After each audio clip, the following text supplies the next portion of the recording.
Share మార్కెట్లో విజయం సాధించాలన్నారా? విజయవాడలోని విఎల్ ట్రేడింగ్ ఇన్స్టిట్యూట్తో ట్రేడింగ్ను ప్రొఫెషనల్గా నేర్చుకోండి. Online and offline classes available. Admissions open now. Welcome to day 25. అందరికీ నమస్కారం. ఈ రోజు మన టెక్నికల్ అనాలిసిస్ లో అత్యంత పవర్ఫుల్ కాన్సెప్ట్ లో ఒకటైనటువంటి బ్రేక్అవుట్ గురించి తెలుసుకోబోతున్నాం. బ్రేక్అవుట్ అంటే ఏంటి? ప్రైస్ ఒక ముఖ్యమైన లెవెల్స్ ను దాటి ముందుకు వెళ్ళడం. ఆ లెవెల్ ని సపోర్ట్ కావచ్చు, రెసిస్టెన్స్ కావచ్చు, లేదా రేంజ్ బౌండరీ కావచ్చు.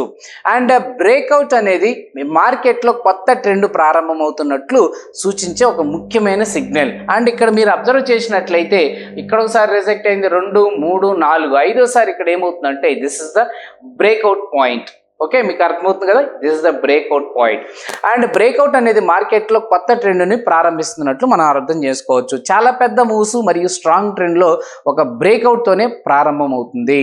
అందుకే ప్రొఫెషనల్ ట్రేడర్స్ బ్రేక్అవుట్ ఆపర్చునిటీస్ కోసం ఎప్పుడూ ఎదురు చూస్తూ ఉంటారు. And types of breakouts. Okay, దీంట్లో ఎన్ని రకాలు ఉన్నది? మొదటిది రెసిస్టెన్స్ని బ్రేక్అవుట్ చేయటం.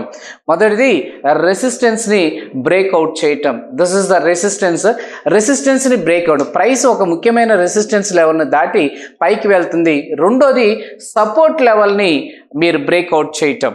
ఇక్కడ మీరు చూసినట్లయితే సపోర్ట్ లెవెల్ని బ్రేక్అవుట్ చేయటం. అండ్ ప్రైస్ సపోర్ట్ లెవెల్ని బ్రేక్అవుట్ చేసి కిందకి వెళ్తుంది. మూడోది రేంజ్ బ్రేక్అవుట్ అంటారండి. మార్కెట్లో ఒక రేంజ్లో కదులుతున్నప్పుడు ఆ రేంజ్ నుండి బయటికి వస్తుందండి. ఈ 3 రకాల రేంజ్ అవుట్, ఒక రేంజ్లో కదులుతున్నప్పుడు ఆ రేంజ్ నుండి బయటకు వస్తుందండి. దీన్ని రేంజ్ బ్రేక్అవుట్. ఈ 3 రకాల బ్రేక్అవుట్ ట్రేడింగ్లో చాలా ఎక్కువగా కనిపిస్తుంది. దీని యొక్క సైకాలజీ ఏంటి? మనం బ్రేక్అవుట్ వెనుకున్నటువంటి సైకాలజీని అర్థం చేసుకుంటే, రెసిస్టెన్స్ దగ్గర బయ్యర్స్ చాలాసార్లు ప్రయత్నించినప్పుడు అంటే కిందకి లాక్కొచ్చేస్తారు. కానీ ఒక దశలో బయ్యర్స్ భారీగా ఎంట్రీ తీసుకొచ్చి గట్టి పుషప్ ఇస్తారు.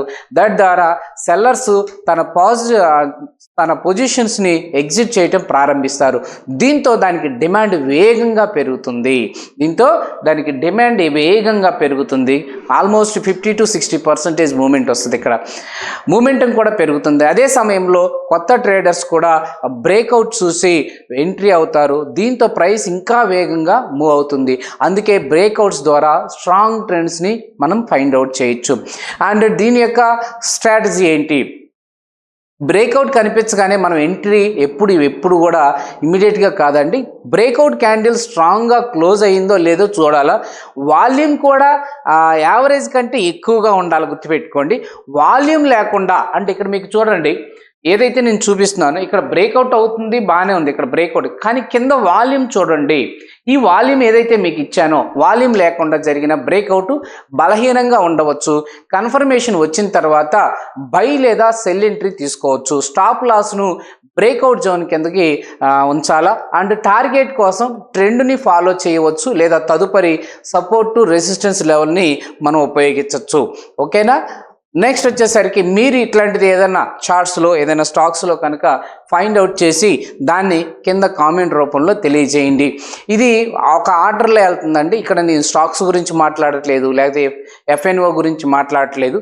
First of all technical analysis అనేది ఒక వేలో వెళ్తిన తర్వాత మీకు ఎఫ్ఎన్ఓ గురించి ఇలా 1 by 1 తీసుకుంటాను. ఈ వీడియో నచ్చినట్లయితే లైక్ చేయండి, షేర్ చేయండి.